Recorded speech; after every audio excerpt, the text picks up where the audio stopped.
Daddy, I slaughtered my first bad person today.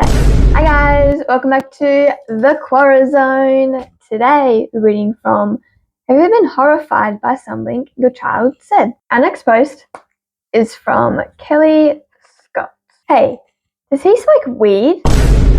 These words flew out of my 4-year-old son's mouth at the community-wide Easter egg hunt. How does he even know what smoking weed is? I have no clue.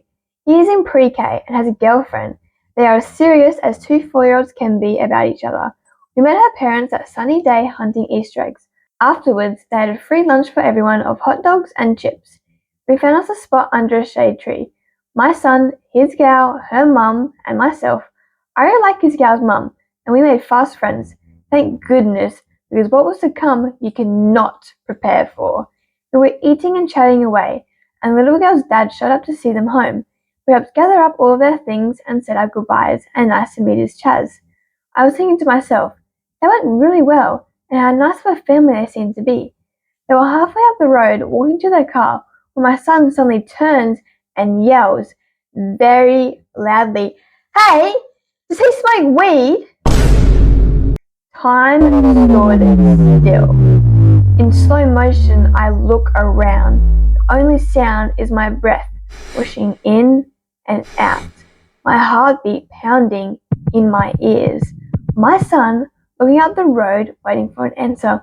I think, no, might have come out of my face.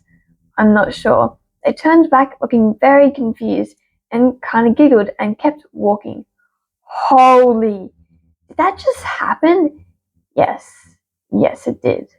I questioned my son at length as to who, what, why, when, and where he knew of and would ask such a thing. I still have no idea. Our next post is from Helena Humbridge. My year-old daughter did something that scared the living daylights out of me. We went to the park and she climbed on the jungle gym. She was climbing and keeping busy. I turned to look at my older son who was on a lower level. I turned back and found my daughter sitting on the base pole of the jungle gym that was at least 6 feet high. To give you an idea, I lifted my hands up over my head and they were on my daughter's knees. I'm 5'3" and I have no idea how she got up there. There were no rods or bars to climb on top of that. I tried to gently wiggle her to me and she wiggles her butt to stay on that pole. A lady sees this and screamed, "Are you crazy? Putting that baby up that high?" Lady, this wasn't my doing. Can you get someone to help me? I don't want to let go. A tall guy climbed up and pulled her off. Of course, she started to scream in anger. I gathered up my son and we went home. I didn't take him to that park again. I found a more kid-friendly one without 6-foot poles. Our next post is from Anonymous. At my daughter's first grade parent-teacher conference, the teacher told about the time she was discussing the risk and the dangers of drink driving with the younger students. She goes by saying, if someone you know drinks while they are driving, you should tell someone your safety is important to me. My child raised a hand to speak and said, "My mom drinks and drives all the time. She drinks Diet Pepsi." End of conference. Our next post is from Gadge to Man. Daddy, I slaughtered my first bad person today. Honestly, I was proud, whatever he meant. Our next post is from Alison Kelly. My son, when he was 5 years old, had to get the bus to school. There was a driver and a helper. I would always wait with my son at the bottom of the road till the school bus arrived. The helper then would take him on the bus and wave to me and I'd wave back. After school, the bus would drop him off. I was waiting for him at the bus stop. He was the last one to be dropped off. He was sitting at the back of the bus. The helper was at the front with the driver. My son was waving to someone on the back seat of the bus. Me and the helper asked him who he was waving at, as there was no one on the back seat, and the last kid was on the bus. He said an old lady in a blue dress. He got off the bus, waved at the helper and driver. As the bus drove off, he waved at the back of the bus again. When we got home, I asked him who the old lady was. He said, "Nana.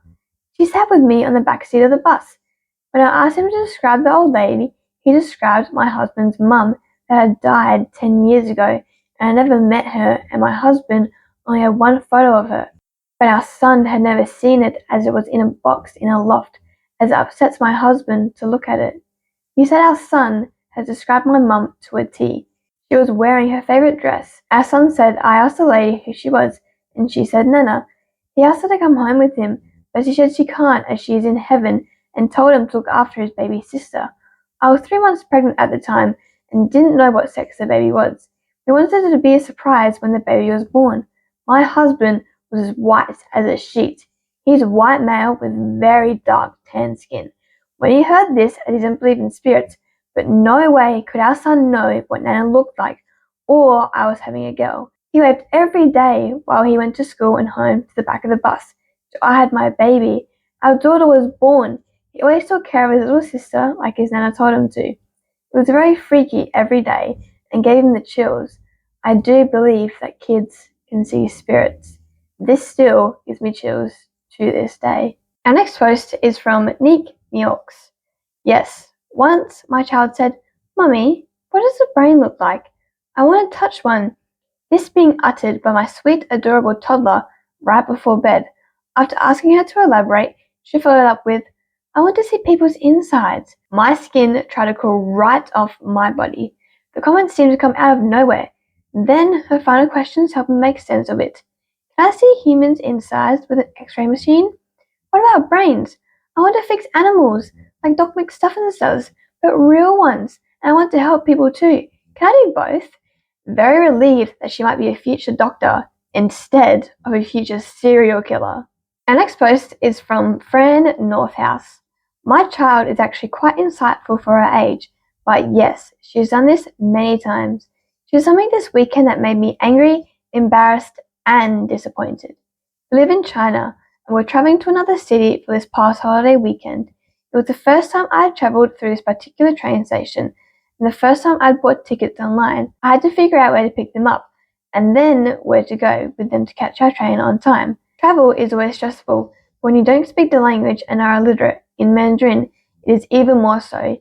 We slogged our bags back and forth a few times until we found someone who spoke a little English, who at first told us we were in the right line, but then thought maybe not. He was very nice and asked a ticket teller where we need to go, then led us there. The line was about 6 people deep, which is quite short for China train stations, but we had only 15 minutes left to pick up our tickets and figure out our next move, and the first person in line took over 4 minutes. I commented that we might not make our train, and that's when my child piped up. It's their fault if we don't make it because they don't have any signs in English. I wanted a hole to swallow us both up.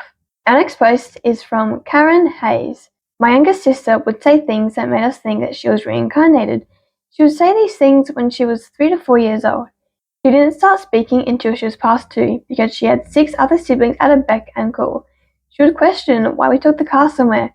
She would then say, when I was older, we would hook up the horses to the wagons. She always prefaced these statements with, when I was older. She mentioned how she was not allowed to wear pants, how to cook in a fireplace, etc. We thought it was fascinating. It is fascinating.